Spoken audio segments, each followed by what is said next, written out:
تمام تعریفیں اللہ تبارک و تعالیٰ کے لیے،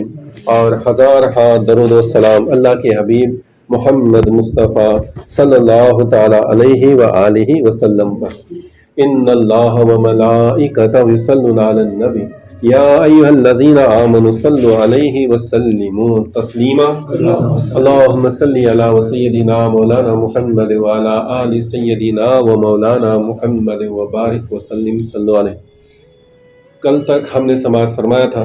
کہ امام مسلم بن عقیل اور ان کے دو معصوم بچوں کی شہادت ہم نے سنی تھی۔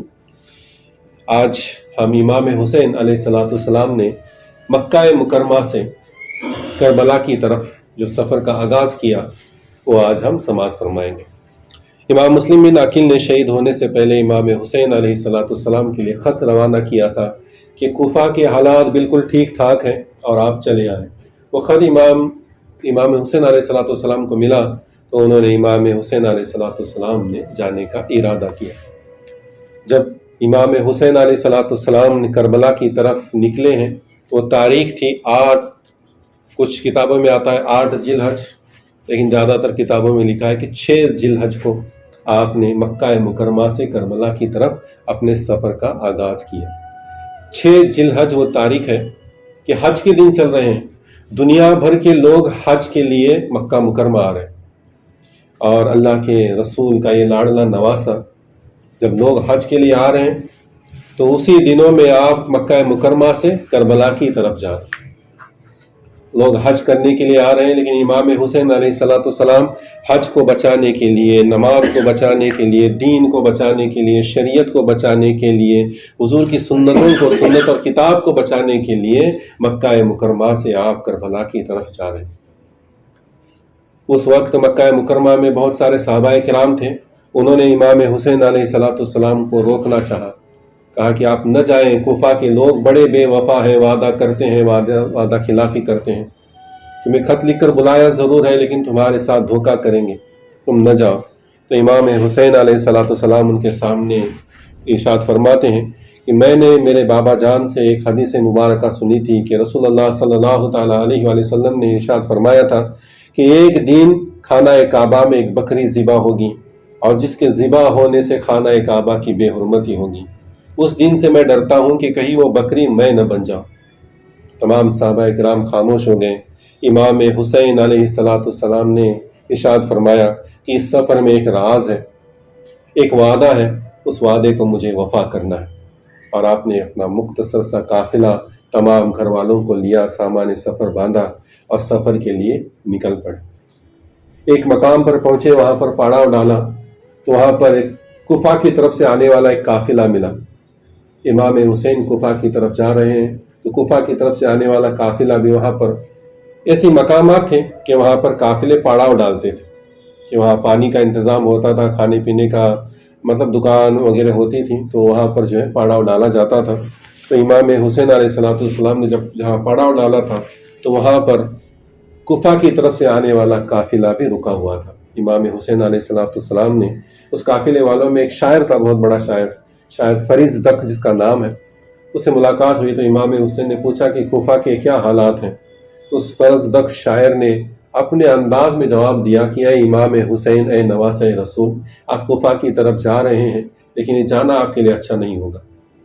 کوفہ کے لوگوں نے آپ کو خط لکھ کر بلایا ضرور ہے، میں دیکھ کر آیا ہوں کہ لوگوں کے دل تو تمہاری طرف ہے لیکن ان کی تلواریں یزید کی طرف ہے، وہ تم سے لڑیں گے۔ لیکن امام حسین علیہ السلام نے سفر کو جاری رکھا، سفر چلتا رہا، منزل در منزل طے ہوتی رہی۔ نواسہ رسول سفر کر رہے ہیں، جہاں کہیں جاتے تھے گاؤں کے لوگوں کو پتہ چلتا تھا تو لوگ آ کر آپ سے ملاقات کرتے تھے، بات کرتے تھے، اور دیکھا دیکھی جو ہے آپ کے ساتھ بہت زیادہ لوگ جمع ہو گئے۔ اگر امام حسین چاہتے تو جاتے جاتے راستے میں ایک لشکر بنا کر جا سکتے تھے۔ لوگ آتے گئے، لوگوں کو جیسے پتہ چل رہا تھا کہ امام حسین علیہ السلام کوفہ کی طرف جا رہے ہیں اور جا کر کوفہ جو ہے کوفہ کا اقتدار ان کے ہاتھ میں آ جائے گا، تو دوسرے جو لوگ تھے وہ بھی چاہتے تھے کہ ہم ان کے ساتھ چلیں تاکہ ہمیں بھی کچھ عہدے ملیں۔ تو امام حسین علیہ السلام نے ان تمام لوگوں کے سامنے خطبہ ارشاد فرمایا، کہا کہ میں کوئی کوفہ پر قبضہ کرنے اور کوفہ میں کوئی اقتدار حاصل کرنے نہیں جا رہا، اور مجھے کوئی اقتدار وہاں پر جا کر حاصل نہیں کرنا، تو جو لوگ اس نیت سے آئے ہیں وہ واپس چلے جائیں۔ ہو سکتا ہے اس سفر میں ہمیں بہت بڑی مشکلوں کا سامنا کرنا پڑے، کہ جو لوگ اس ارادے سے آئے تھے کہ امام حسین وہاں جا کر جو ہے اقتدار حاصل کریں گے اور ان کے اقتدار پر آ جانے سے ہمیں بھی کچھ عہدے ملیں گے، تو وہ لوگ وہاں سے چلے گئے، اور جو جانثار مکہ مکرمہ سے مدینہ منورہ سے آپ کے ساتھ تھے بس وہی لوگ رہ گئے۔ پھر آپ ایک اگلی منزل پر جب آپ نے پڑاؤ کیا تو وہاں پر آپ کو خبر ملی کہ آپ نے اپنے بھائی کو جو قاصد بنا کر بھیجا تھا امام مسلم بن عقیل کو، ان کو اور ان کے معصوم بچوں کو بے دردی سے شہید کر دیا گیا۔ امام حسین علیہ الصلوۃ والسلام نے اپنے جانثار صحابہ کرام کے اپنے جانثار ساتھیوں کے سامنے پھر خطبہ ارشاد فرمایا، کہا کہ اب خبر ملی ہے کہ امام مسلم بن عقیل کی شہادت ہو چکی ہے، اور میں تمہیں اجازت دیتا ہوں کہ اگر تم یہاں سے جانا چاہتے ہو تو جاؤ۔ ہم جب نکلے تھے تو ہمیں پتا تھا کہ کوفہ کے حالات اچھے ہیں، لیکن اب وہاں کے حالات اچھے نہیں ہیں، اور امام مسلم بن عقیل کو ان کے بچوں کو شہید کر دیا گیا ہے۔ ہو سکتا ہے ہمیں بھی بڑی تکلیفوں کا سامنا کرنا پڑے، لیکن میں نے سفر کا ارادہ کیا ہے، میں سفر ضرور پورا کروں گا، تمہیں اجازت دیتا ہوں کہ تم یہاں سے واپس جا سکتے ہو۔ لیکن تمام جانثاروں نے ایک آواز جواب دیا کہ اے امام، آپ ہمارے امام ہیں، ہم مرتے دم تک آپ کا ساتھ دیں گے، ہم ہمارے جسم کے آخری خون کا قطرہ گرنے تک آپ کا ساتھ دیں گے، آپ جہاں جائیں گے ہم وہاں جائیں گے، جو آپ کے ساتھ ہوگا وہی بھی ہمارے ساتھ ہوگا، ہم آپ کا ساتھ نہیں چھوڑیں گے۔ امام حسین علیہ الصلوۃ والسلام اپنے جانثار ساتھیوں کو لے کر پہنچے تو سامنے سے ایک لشکر آتا ہوا نظر آیا۔ وہ لشکر حور لے کر آیا تھا ابن زیاد کی طرف سے، اور امام حسین علیہ الصلوۃ والسلام کے روکنے کے لیے ہی وہ لشکر آیا ہوا تھا۔ لشکر آیا، امام حسین علیہ الصلوۃ والسلام کو روکا گیا۔ امام حسین علیہ الصلوۃ والسلام نے اس سے بات چیت کی تو اس نے کہا، حور جو اس کا کمانڈر تھا کہنے لگا کہ ابن زیاد کا سخت آرڈر ہے کہ آپ کو یزید کی بیعت کرنی ہے، ورنہ آپ کو جو ہے روکنے کا حکم دیا گیا۔ تو امام حسین علیہ الصلوۃ والسلام نے کہا کہ میں اللہ کی راہ میں نکلا ہوا ہوں اور مجھے کسی کا ڈر نہیں ہے، میں اس کے ہاتھ پر بیعت نہیں کرنے والا، اور آپ نے اپنا سفر جاری رکھا۔ اس وقت دوران نماز کا وقت ہوا، اذان دی گئی، تو امام حسین علیہ الصلوۃ والسلام نماز پڑھانے کے لیے جب کھڑے ہوئے تو یہ حور امام حسین علیہ الصلوۃ والسلام کے ساتھ ان کے پیچھے کھڑا ہو کر اپنی فوج کے ساتھ جو ہے اس نے بھی نماز پڑھی۔ اور امام حسین علیہ الصلوۃ والسلام کے بعد جو پانی تھا، یہ جو لشکر آیا ہوتا ہے، لشکر کے وضو کرنے کے لیے امام حسین علیہ السلام نے انہیں پانی پینے کے لیے بھی دیا، وضو کرنے کے لیے دیا، تو امام حسین علیہ الصلوۃ والسلام کے پاس کی پانی کی کمی رہ گئی۔ اس کے بعد حور اور امام حسین علیہ الصلوۃ والسلام چلتے رہے۔ کچھ دور جانے کے بعد امام حسین علیہ الصلوۃ والسلام کا گھوڑا رک گیا، آگے جانے کا نام نہیں لے رہا۔ ہر چند کوشش کی گئی لیکن گھوڑا آگے نہیں جا رہا تھا۔ امام حسین علیہ الصلوۃ والسلام نے پوچھا کہ اس جگہ کا نام کیا ہے، تو لوگوں نے بتایا کہ اس جگہ کا نام ماریہ ہے۔ امام حسین علیہ الصلوۃ والسلام نے پوچھا کیا اس کا کوئی اور نام بھی ہے، کوئی دوسرا نام بھی ہے، تو لوگوں نے بتایا کہ ہاں اس کا ایک نام ہے، دوسرا نام ہے کربلا۔ امام حسین علیہ الصلوۃ والسلام نے کہا کہ اللہ اکبر، مجھے اسی جگہ کی بشارت دی گئی تھی، ہمیں یہیں تک سفر کرنا تھا، اب یہیں پر خیمے لگائے جائیں، یہیں پر پاڑا ڈالا جائے۔ تو تمام قافلے والوں نے وہیں پر خیمے لگائے، وہیں پر پاڑا ڈالا گیا۔ پھر ابن زیاد کی طرف سے ابن سعد کو کمانڈر بنا کر 20,000 کی فوج بھیجی گئی۔ یہاں پر 100 سے کم لوگ ہیں، 72 جانثار ہیں، 19 گھر والے ہیں، اور ان کے لیے ابن زیاد نے 20,000 کی فوج ابن سعد کی کمانڈری میں بھیجی۔ ابن سعد آیا اور امام حسین علیہ الصلوۃ والسلام کے ساتھ سختی سے بات کرنے لگا، کہنے لگا کہ تمہیں یزید کی بیعت کرنی ہے یا کہ پھر جنگ کے لیے تیار ہونا ہے۔ امام حسین علیہ الصلوۃ والسلام نے بیعت کرنے سے انکار کر دیا اور کہا کہ اے ابن سعد، میں تجھے اللہ کا ڈر دلاتا ہوں،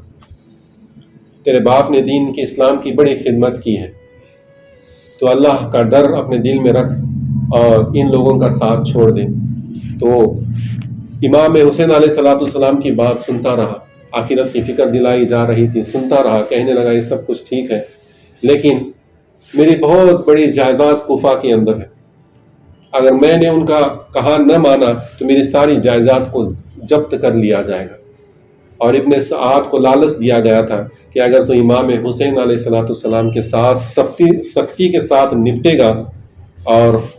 انہیں جو ہے ان کے ساتھ جنگ کرے گا تو تجھے انعام و اکرام میں ایران کی سلطنت دی جائے گی، ایران کا گورنر بنایا جائے گا۔ وہ ایران کی گورنری کے لالچ میں آ گیا اور اس کی جو جائیداد تھی اسے بچانے کی، یعنی دنیا کے لالچ کے اندر آ گیا۔ تو امام حسین علیہ السلام نے کہا کہ یہ دنیا فنا ہونے والی ہے، تو چاہے جس کی جتنی حفاظت کر، تو اگر اس دنیا کے لیے باقی رہا تو یہ دنیا تیرے لیے باقی نہیں رہے، دنیا کے لالچ میں نہ آ۔ وہ باتیں سنتا رہا لیکن اس کی آنکھوں پر جو ہے لالچ کی پٹی پڑی ہوئی تھی، بات ماننے کو تیار نہیں۔ تو ابن زیاد نے پھر وہاں سے سختی سے آرڈر بھیجا، اور اس آرڈر میں اس خط میں یہ لکھا ہوا تھا ابن سعد کے لیے کہ اے ابن سعد، تو بات چیت میں وقت ضائع کر رہا ہے، اگر تو بات چیت میں وقت ضائع کرے گا تو تجھے معزول کر دیا جائے گا، اور تو اپنی کمانڈری، فوج کی کمانڈری جو ہے تو شمر کے ہاتھوں میں سونپ اور تو واپس چلا، یا کہ پھر سختی کے ساتھ امام حسین کے ساتھ معاملے کو نپٹا۔ تو ابن سعد نے کہا کہ نہیں، اب میں سختی کے ساتھ اس معاملے کو نپٹاؤں گا،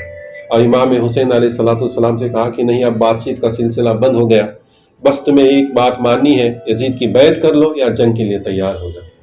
تو امام حسین علیہ السلام نے کہا کہ بیعت تو میں کسی حال پر نہیں کروں گا۔ تو پھر کہنے لگا کہ پھر جنگ کے لیے تیار ہو، اب جنگ ہوگی۔ 7 محرم کا دن تھا، ابن سعد نے اپنے سپاہیوں کو حکم دیا کہ نہر فرات پر پہرا بٹھا دیا جائے، اور ایک بوند پانی بھی امام حسین اور اس کے لشکر والوں کو نہیں دیا جائے گا،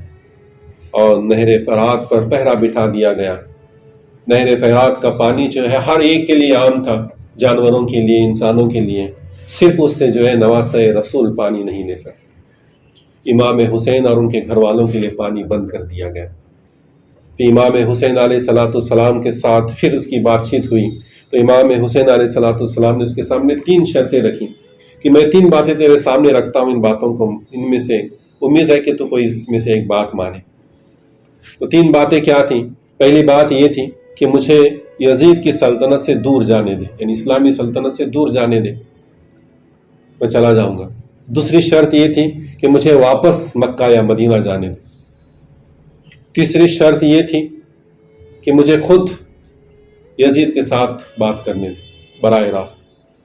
وہ کہنے لگا کہ نہیں، مجھے جو آرڈر دیا گیا ہے بس وہی اس آرڈر پر مجھے کام کرنا ہے، یا تو تم بیعت کر لو یزید کے لیے، میرے ہاتھ پر بیعت کر لو، یا کہ پھر جنگ کے لیے تیار ہو جاؤ۔ امام حسین نے بیعت کرنے سے انکار کر دیا تو اس نے جنگ کی وارننگ دی